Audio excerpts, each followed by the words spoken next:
না, রাব্বি আসলে লোক বালা ছিল। দেখছেন কি কয়, এখন বাচ্চা আছি তো এই কারণে কইতাছে যদি মইরা যাই তাহলে কইব যে না ভালোই ছিল। এটাই তো, এটাই নিয়ম। বাচ্চা থাকলে কেউ দাম দেয় না, মইরা গেলে সবাই দাম দেয়, সবাই কান্দে। আসসালামু আলাইকুম, কি অবস্থা সবার? আজকে রাজের কাছে আসছি আর সাগর বালু মিলাইতেছে।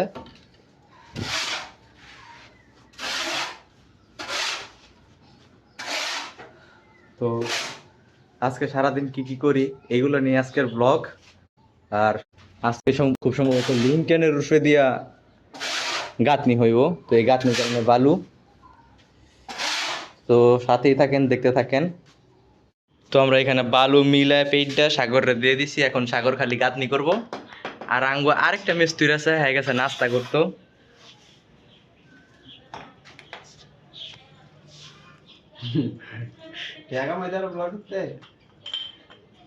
ব্লগ ব্লগ কি আসলে কর টাকা মারার লেগে? না না না, ব্লগ বা তুমি যে কোনো কাজই করো, এটা হচ্ছে তোমার একটা পরিস্থিতি। ঠিক আছে, এই যে ধরো আমার ভিডিও কেউ না দেখলো, ঠিক আছে, একটা সময় আমি যে কি কি করছি এগুলো একটা স্মৃতি। ধরো আমি বুইড়া বয়সে আমি এগুলো দেখবো যে আমি আমার জীবনে কি কি করছি। ঠিক আছে, যেমন আমি ফেসবুকে ছবি ছাড়ি, তারপরে এসে ভিডিও আপলোড করি ইউটিউবে। তখন আমার নাইনা তিনটা দেখবো যে আসলে আমার দাদা যদি বাচ্চা থাকে, যদি সেই সৌভাগ্য হয় আর কি। আর যদি আমি মারা যাই তাহলে এমনও আমার শুভাকাঙ্ক্ষী যে আমার, মনে করো যে আমার প্রিয় মানুষ দেখবো। প্রিয় মানুষ আমার বাপ মা, ভাই, তোমরা তোমরা আমার প্রিয় মানুষ না? তো তোমরা দেখবা যে আসলে আমার দেখবা মাঝে মাঝে এতটুকুই দেখে মনে করবা যে না, রাব্বি আসলে লোক বালা ছিল। দেখছেন কি কয়, এখন বাচ্চা আছি তো এই কারণে কইতাছে যদি মইরা যাই তাহলে কইব যে না ভালোই ছিল। এটাই তো, এটাই নিয়ম। বাচ্চা থাকলে কেউ দাম দেয় না, মইরা গেলে সবাই দাম দেয়, সবাই কান্দে। সকালে যে বালুগুলা মিশাইছি এই বালুগুলা প্রায় অর্ধেক শেষ, আর এই যে গাঁথনিটা, এই গাঁথনিও শেষ। এখন হইতেছে উপরে লিঙ্কটারের উপরে গাঁথনি হইতেছে।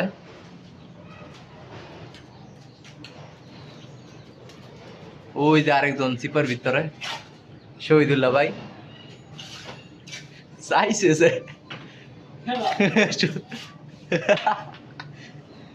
এটা সব মুজা বেরি নিয়ে দেয় আমু যে কাম করে না, আবার জিগে কেডা। আজকা কাজ হাফ বেলা করছি আর এখন বাড়িতে চলে যাবো। আর সবকিছু গুছায় গেছে, ধুয়ে টুয়ে ধুয়ে দিছি এই জায়গায়। এই যে বালু মিলাইল সবগুলা শেষ করলাম, এখন চলে যাবো বাড়িতে। আজকের হাজিরা হাফ। এখন কথা হয়েছে বাড়িতে গিয়ে সারাদিন আজকে কি করবো। আজকে সকালের দিকে শিহাবের নানি মারা গেছে। তো আমরা আইসা যখন বালু টালু মিলাই ফেলছি তখনই খবর হয়েছে যে নানি মারা গেছে। তো বালুগুলা শেষ করলাম, এখন আমরা যাবো হ্যাঁ নানিরে দেখতে, কবর টবর দিয়া তারপর। তো মূলত হ্যার কারণেই আজকে কাজটা ছেড়ে দিলাম। দেন চারিদিকে কি বাতাস, এই বাতাসে খালি ধুলাবালি উঠতেছে আর খালি চোখে মুখে যাইতেছে। তো এখন গিয়ে এই গোসলটা করবো, শরীরে অনেক ময়লা। গোসলটা কইরা তারপর বাড়ি যাবো, চোখের ভিতর বালু গেছে। শিয়াবে কিন্তু আবার সাগরের উকিল বাপ, সাগরের ড্যাডি অনেক পাগল। বাপ আবার বায়ু কেমনে। তো আমি বাসায় আসলাম, তারপর গোসল করলাম, খাওয়া দাওয়া করলাম এবং রেডি হয়ে গেলাম। আর এখন আমি যাবো সাগর বাড়িতে, সাগরকে নিয়ে যাবো শিহাবের নানির বাড়ি। তো শিহাবের নানির বাড়িতে গিয়া আর কোনো ভিডিও করবো না, কারণ মৌতা বাড়ি। তো ইনশাল্লাহ জানাজা এবং কবর দেওয়ার পরে যদি ভালো কিছু থাকে তো আপনাদের সাথে শেয়ার করবো। অবশ্যই চোখ রাখেন এবং সাবস্ক্রাইব এবং লাইক করে দেন তাড়াতাড়ি। শিহাবের নানির বাড়িতে আমরা অনেক গেছি, তো উনি আমাদের অনেক আদরও করে আর খারাপও লাগতেছে। আর গতকালকে সাগরে আর আমার আরেক ভাই গিয়া রক্ত দিয়েছিল। তো রক্ত দেওয়ার সময়ও তাই নিয়ে নাকি অনেক সুস্থ, কথাবার্তা বলতেছে। তো হঠাৎ করে আজকে সকালবেলা মারা গেছে। তো আল্লাহ হায়াত মৌত কার কখন রাখছে এটা বলা যায় না। সাগরে আমার লেগে খাড়ে রয়েছে এতক্ষণ পর্যন্ত। সাগরে আমার কইছে ভাই বেশি দেরি করন দিত না, কারণ জোহরের নামাজের পর পরই জানাজা আর আজান দিয়ে লাইছে অলরেডি। তো আমাদের যাইতে যতক্ষণ সময় লাগে। 2টার দিকে জানা যায়, এখন তো 1টার উপরে বাজে। ফোন দিয়ে একটা ওলা মাইন্ডে সবকিছুর মধ্যে লেট করে আবার। কথা যে কইলা একটা, হ্যাঁ কোনো যুক্তিসঙ্গত কথা কইলা না। না এটা তাহলে কি না না, সবকিছুর মধ্যে লেট করে, খাইতে লেট, ঘুমাইতে লেট, সেমও লেট। বিয়ে একটা করছে ঠিক আছে, এখন খালি খোড়া দেয়, কথায় কথায় খালি খোড়া দেয়। মানে ছোট ভাই ব্রাদার তো কিছু কইতে পারি না। শুধু ভাই বাদাও বিয়া করে লাইছে, শুধু ভাই বাদাও হ্যাঁ। তো তুমি কি বড় ভাই হইলো, তুমি বড় ভাই যাও। তাহলে আমি বিয়া করতে তুমি তো বিয়ে বড় আসতে না, তুমি বড় ভাই। বয়সে আমি ছোট, বিয়া করে লাইছি মানে তুমি বড়। হ্যাঁ এই কথা, কথা ঠিক আছে, কারেক্ট।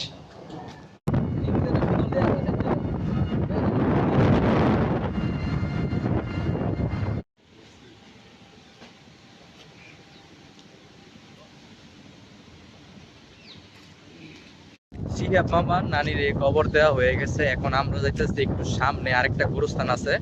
তো সবাই তো জানেন, আগে বলছিলাম যে সাগরের ওয়াইফ মারা গেছে, ক্যান্সার হয়েছে।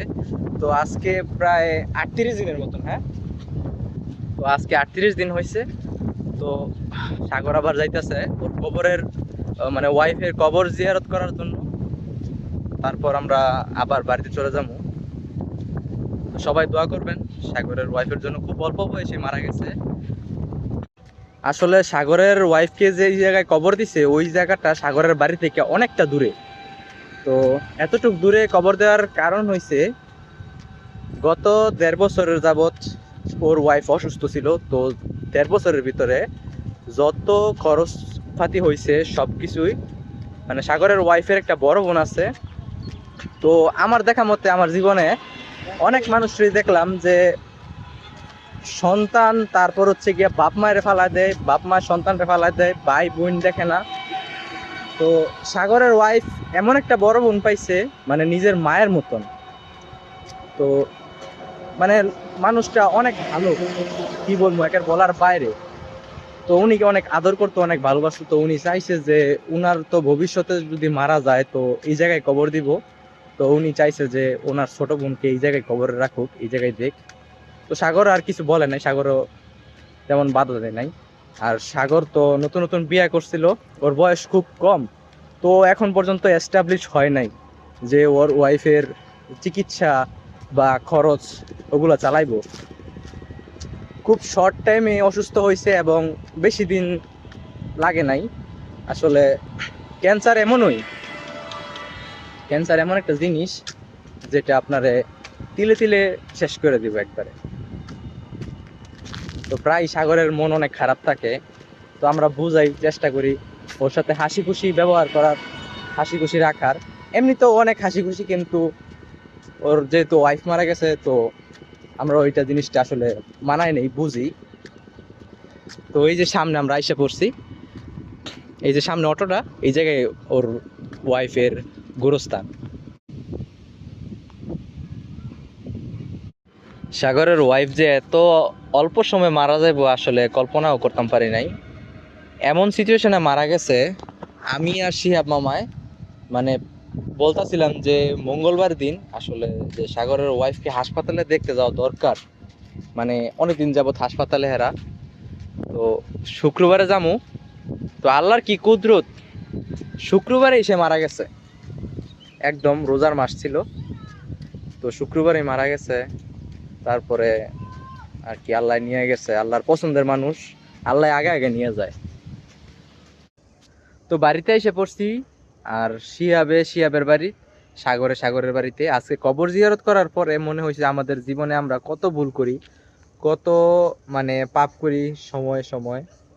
তো সবাই বেশি বেশি করে কবর জিয়ারত করবেন। কবর জিয়ারত করলে কি হয় যে আপনার জীবনে যত ভুলগুলো আছে, যে আপনার জীবনটা কত ছোট, এই ছোট জীবনে কত ভালো কাজ করা লাগবো, এগুলো সব কিছু আপনার মাইন্ডে আইসে পড়বো, আপনার চোখের সামনে ভাইসে পড়বো।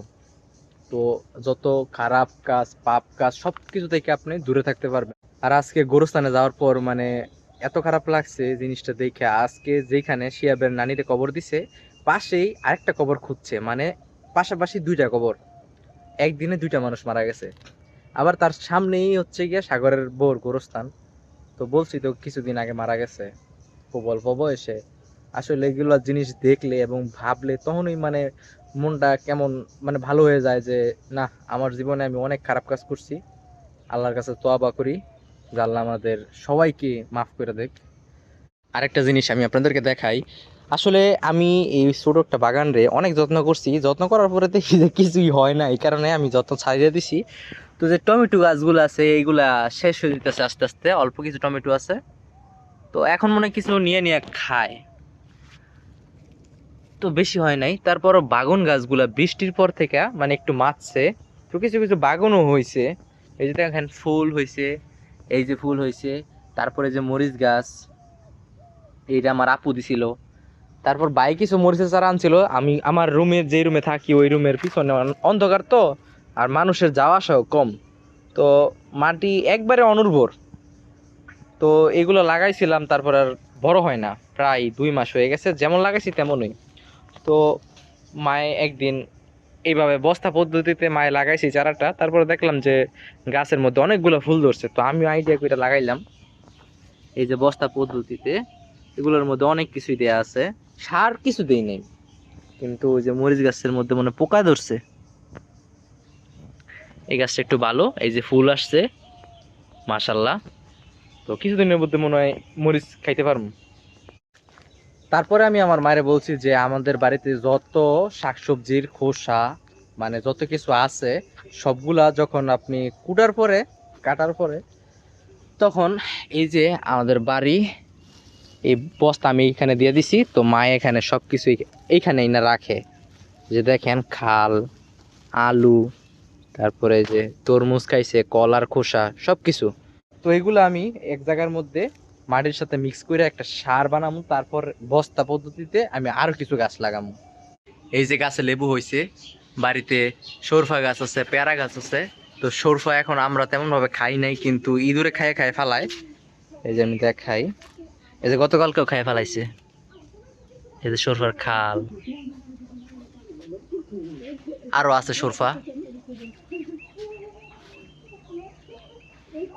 পেয়ারা গাছ, সুপারি গাছ আছে, নারকেল গাছ আছে, তবে নারকেল হয় না, সুপারি হয়। তারপরে আমাদের নতুন আরেকটা গাছের মধ্যে কাঁঠাল হইছে, মাশাআল্লাহ অনেকগুলা কাঁঠাল হইছে, একেবারে উপরেও কাঁঠাল হইছে। আর এই যে দেখেন কলের পাড়ের একটা গাছ আছে, তো ওইটার মধ্যেও কাঁঠাল হইছে, কিন্তু এটি ছোট। আর বড় গাছ যেগুলো দেখাইছিলাম, এই বড় গাছটার মধ্যে মানে অনেক বছর ধরে কাঁঠাল হইতেছে, প্রায় 8-10 বছর ধরে। কিন্তু এই কাঁঠালের মধ্যে একটু সমস্যা হয়েছে, দেখেন পোকায় ধরে গেছে, এখন কি করতে বউ জানি না। আর কিছুদিন আগে তো বলছিলাম আমগো হাঁসে ডিম পারে, তো হাঁসের ডিম বসায় দিছি এখন। আর কিছুদিন পরে হয়তো বা এই যে একটু ভিতরে নিয়ে দেখাই, আর কিছুদিন পরে হয়তো বা হাঁসের বাচ্চা ফুটবো। তো এখানে আরেকটা বসাইছি, বাইরে হয়ে যায়, তো খাঁচা দিয়ে আটকায় রাখছি, অভ্যাস হয়ে গেলে তো এখানে বসে পড়বো। আর এখানে একটা, তো ডিম পাড়া হাঁস আরেকটা রয়েছে। আর আরেকটা হাঁস ডিম পারছিল, তারপর মানে কয়েকটা ডিম পাড়ার পরে ওটা জব করে দিছি, কারণ ওটা একটু অসুস্থ হয়ে গেছিল। আর জব করছি পরে ওটার ভিতর থেকে হাঞ্জো একটা ডিম বাড়ছে, আর ডিমের এত বড় থলি বাড়ছে, মানে হাজার হাজার ডিম ছিল। আর আমি বলছিলাম না আমার ঘরের পিছনে একটা মানে মরিচ গাছ লাগাইছিলাম, তো দেখেন আমার যে মরিচ গাছগুলো দেখাইলাম, এই যে মরিচের চারাটা, এই যে তো যেমন লাগাইছি আজকে প্রায় 2-3 মাস হয়ে গেছে, তেমনই মানে বড় হয় না, বাড়েও না, কিচ্ছু না। আর আমি গাছপালা লাগানোর জন্য খুব শৌখিন, মানে আমার কাছে গাছ লাগাইতে খুব ভালো লাগে। তো আমি 5-7 বছর আগে কাঁকরোলের মূল আইনা লাগাইছিলাম এই দিক দিয়া। তো এই দিক দিয়ে বাঁশঝাড় ছিল, ওই দিক দিয়ে ক্ষেত ছিল, টিনের বেড়া টেরা কিছু ছিল না। তো এখন ইদানিং আছে। তো প্রত্যেক বছর কাঁকরোলের মূল থেকে এই যে কাঁকরোল আপনার এমনিতেই হয়।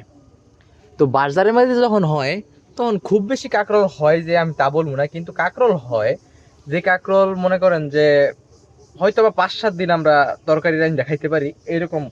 তো দেখা গেছে আপনি কোনো যত্ন করলেন না, আপনি কোনো কিছু করলেন না, কিন্তু আপনার মানে নিজের ক্ষেতের একটা, নিজের মানে বাগানের একটা কিছু একটা খাইলে আপনার কাছে নিজের কাছে একটা শান্তি লাগে।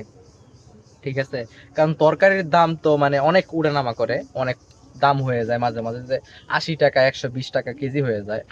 তখন যদি আপনার নিজের বাড়িতে এমন অনেক গাছ থাকে যেগুলো আপনি খাইলে মনে করেন যে আপনার শান্তি, আপনার প্রাণটাও জুড়ায়, আসলে মানে আলাদা একটা ফিলিংস, কইলে বোঝানো যাইব না।